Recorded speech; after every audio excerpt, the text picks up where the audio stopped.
Last week, I got a really important message in my client community that I really wanted to share with you if you are building a business. And here was the message. It said, I often get discouraged or in a bit of a funk when engagements don't land my way or client velocity isn't there.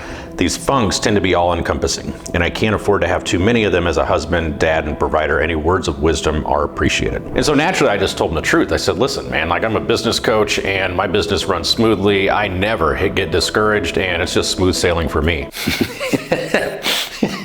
Bullshit. So listen, I am no stranger to the valleys of entrepreneurship.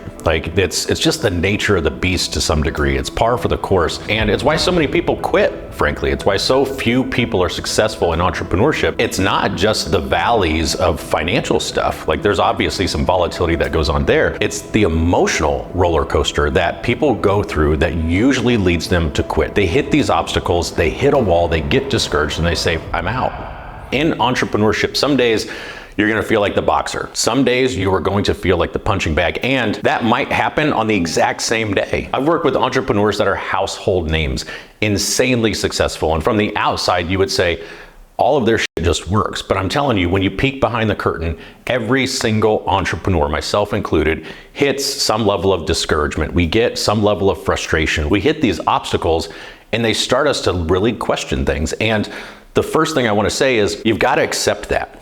You've got to accept that that is going to be part of this journey. And the more that you expect it, the more that you anticipate that this is going to have some ups and downs, the easier it's going to be to respond and to turn those valleys into launch pads to get back on track. So the first thing I would say is set your expectations right.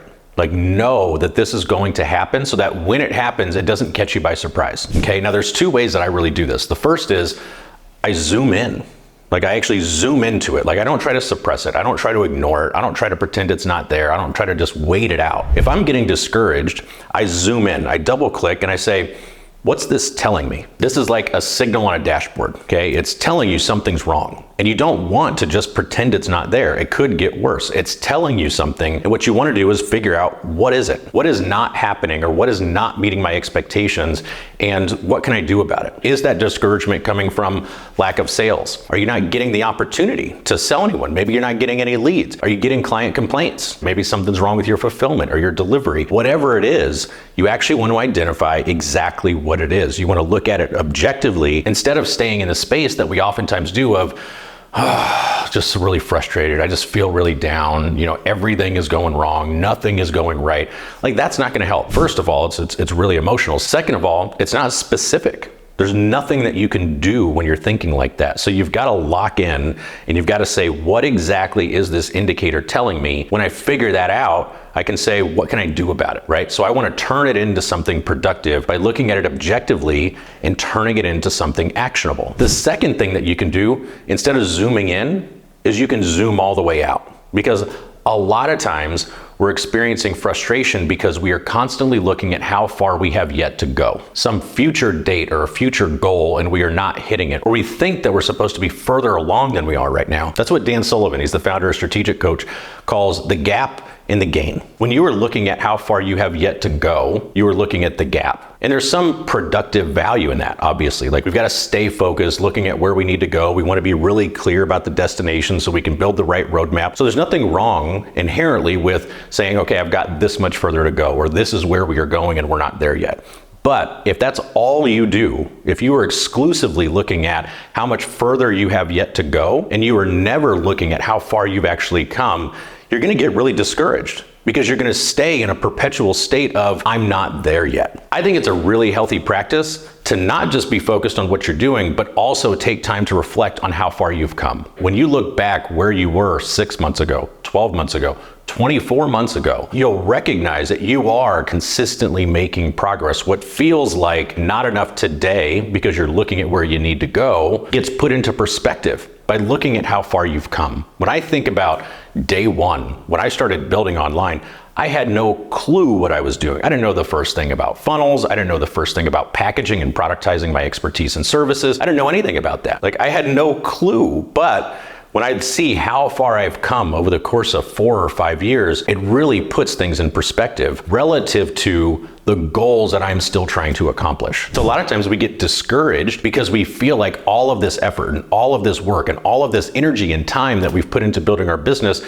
hasn't gotten us anywhere. Like, look, we still have to get there. But you've got to look at where you started. You've got to really put things in perspective. So zoom out and say, is this really a big deal? Should I even really be discouraged? Or am I just not putting things into perspective?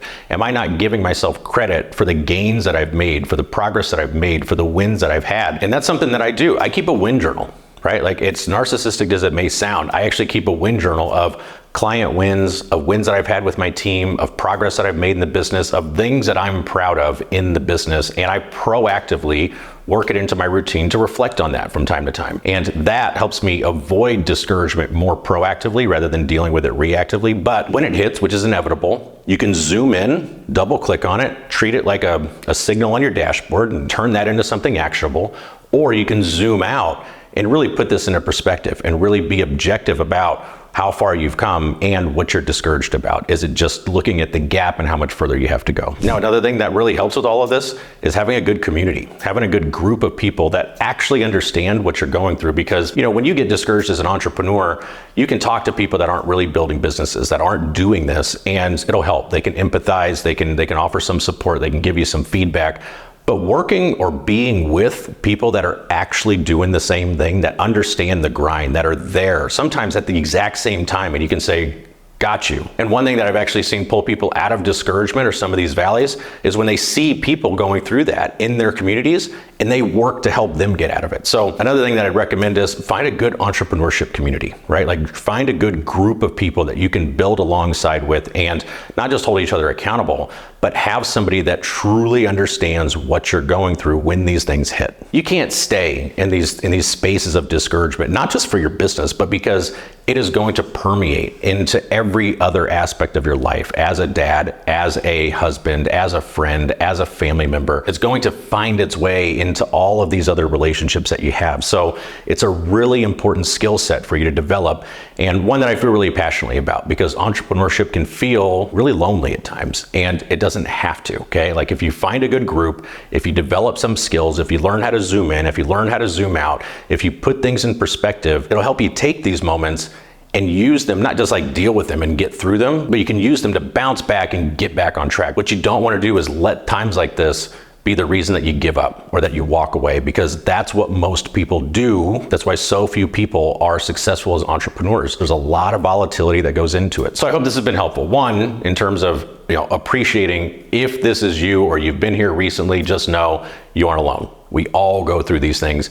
And also to develop a few tactical tools and skills that you can use to get back on track, get back to building your business, and get back to being a better dad, husband, brother, family member, whatever it is. If this has been helpful, go ahead and subscribe to the channel. And if you have other ways that you handle discouragement, I'd love to hear what they are, both for myself, like always looking to learn new ways to do things, and to share with everybody else and turn these valleys into peaks.